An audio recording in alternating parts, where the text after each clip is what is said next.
Yn tanio'r cystadlu ni fan hyn ynghylch y Defaid, mae un o fridiau cynhenid hynaf Prydain, sef y Suffolk.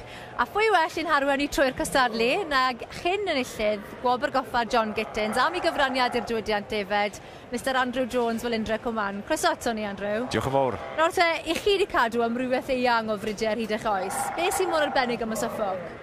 Wel, y Suffolk am o'n cynnar, maen nhw'n tyfu'n gloi a dod i bwysau. Wyrach yn harach na'r bridiau cyfandirol. Ond maen nhw'n dal, colli poblogrwydd i'r bridiau cyfandirol, maen nhw'n dal ac siwt gymaint i gynnig dyn nhw.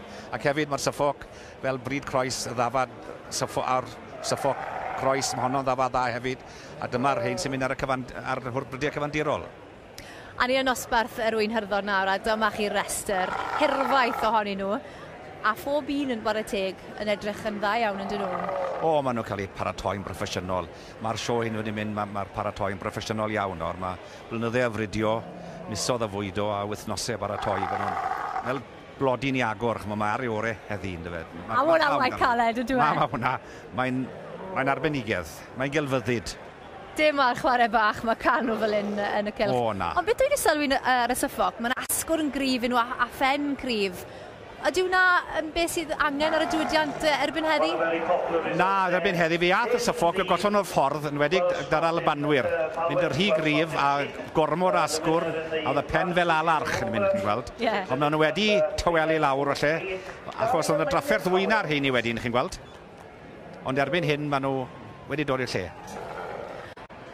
A nawr ni'n gweld y trydydd i fyny ar hyn o bryd, mae Mr John Sinnett a dyma chi hen law yn dyfe, a chwarae teg iddo fe, mae wedi bod yn arddangos ers blynyddoedd maith. O, di, mae John yn oedd ei dad yn arddangos ers oedd e'n fachgen bach o John yn cael ei godi dar bryd yma, o'r gororau yn wreiddiol ac yn swydd Garbrangon.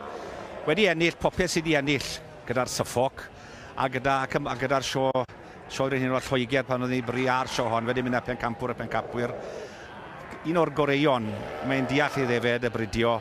O, mae'n meddwl mawr dy hwn, mae hwn yn ysgol haig yn ei faes. Ac yn anffodus, mae'n rhoi'r gorau iddi, ac ar y seithfed yr hugain o Hydref, mae'n gwerthu'r ddiadell Texel a'r Suffolk 8-900 o bennau mynd gyda'n wrthwl. Mae'n rhyfeddod bod e'n medru gwerthu'r cyfan, mae ganddo 3 mab, ond dim diddordeb da un o'n nhw, a oedd e'n gweud bod e'n mynd i annog nhw i ffarmo. A mae un yn America, mae un yn yr Iseldirodd a un yn Leeds, ac felly mae'n rhoi'r cefni ar amaethyddiaeth ac ar ddefed yn llwyr am ni fyw i Caerlywelydd ydw e. A dwi'n syni, gobeithio wneith e addasu a setlo lawr. Ie, pob lwc iddo fe nawr yn dyfe. Ond dwi'n siŵr fe fydd nifer o bobl, miloedd o bobl o bosib yn yr arwerthiant yna. Ond sa'n gwybod fel mae'r boes yma'n gwneud i'r boes y Suffolk, achos di Sadwn, ond nhw mewn arwerthiant cenedlaethol y Suffolk lan yn yr ymwythig. Amser busi iawn i nhw? O, busi iawn a bydd y grydiau gorau, wrth gwrs, maen nhw mlaen i'r Alban eto, a allan i'r Iwerddon, chi'n gweld, mae'r gylchdaeth trwy'r haf. Mae'n golygu gwaith ofnadw, gwaith caled iawn. Wel, diolch o galon i chi, Andrew, am yn harwen ni trwy ddosbarth yr wy'n hyrddo. Fe ddawn ni nôl yn y man i weld pwy fydd yn cyrraedd y brig. Nôl yma gyda'r wy'n hyrdod Suffolk, mae'r beirniad Euros Davies, Penrhywlas, Talog Sir Gar yn mynd trwy nhw'n go gyflym nawr, Andrew Jones fel undre? O, di mae hwn yn gwybod beth mae moyn. Llydd hwn farnu ceffil, buwchodro, neu ddafad. A mae fe'n yn diwech o'r y teg iddo fe? A fe yn, fiches odro dy fe, a dde am gyfnod, byddai'n godro yn Hanover Hill yn Canada, ar fiches orau o halston orau yn y byd wedi, felly mae'n brofiadol iawn. Ar hyn o bryd, fel mae'n sefyll, mae John Sinnett yn gyntaf, yr gŵr bonheddig yna o Stockton Court, Caerwrangon. Gath e 15,500 am o'n hwrdd i Sadwn yn yr ymwythig, a nawr mae fe'r brig y restr fan hyn eto. O, dwi ddim syni, fan hyn mae'n gyfarwydd y bod yn Llandelwedd a phob sio ar y brig. A mae hon i flwyddyn olaf, wrth gwrs, dwi ddim yn syndod o gwbl. Ac yn y rai yn safle hefyd Morgans o wisg yn y fe.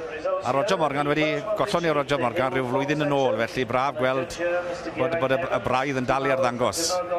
Ac yn ar y drydedd safle, mae wrth gwrs bachgen ifanc Steffan Thomas, lle gyda'r hael Carreg Sawdwy yn gadog. A mae nes i weld y pobl ifanc yma yn llwyddo. Wel, y pobl ifanc yn arddangos, mae'r diddordeb, mae fel pla, mae unwaith mae'n yn eich gwad chi, neu diwedd, gewch chi mewn wared e. A dyna beth sy'n ddifyr am y Suffolk yma, bod nhw'n lliwio'r glân, mae pob llew a llun yma, mae'n gwrdd tan bach, lle ni fo'n gofyn nhw am bach o gyngor, falle. Wel, maen nhw wedi arfer eriod, fi'n credu. Siomedig yw ar ôl nhw golli'r y blwm, ond fyna maen nhw arfer eriod. A biodd y Charlie am gyfnod hefyd, ond maen nhw nawr yn fwy plaen. Mae'n rhoi rhyw fath o spark yn dweud bod nhw'n cael ysglein, dwi'n meddwl, os maen nhw'n cael eu lliwio, dyn nhw. O, dyn spark, a wedi rhoi olew ar y wyneb wedyn, chi'n gweld. Maen nhw am rhywbeth i ddangos ar ei orau. Yn ei dillad di seals, maen nhw chi. Wel, mae'r ebane yn nwylo'r stiwardiad, ac dwi'n meddwl bod Johnson wedi gwneud i. Wedi gwneud unwaith rhagor. O, chwarae teg iddo fe.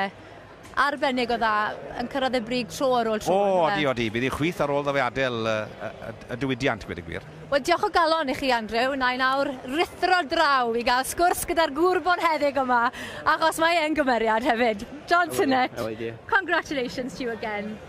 Tell me, how do you keep on turning these sheep out so well? I don't know, and I don't know why, but we enjoy it, really. But it's going to be a sad time for you in October. Very much, yeah. We're retiring and packing it up and selling the farm, so old age crept on us. How will you cope without your sheep? Badly. Badly, yeah, but there we are. Go out where you can. And you had a good price on Saturday, I heard? Yes, we did. We topped the sale at 15,500, so very pleased. Excellent. Fantastic. Good few days, hopefully. Well, good luck to you now in October, and I hope you have good prices. Thank Remember you. now, 27th of October, he's got brilliant sheep selling. Defaid Suffolk. Thank you very much. Diolch yn fawr iawn, John. Diolch.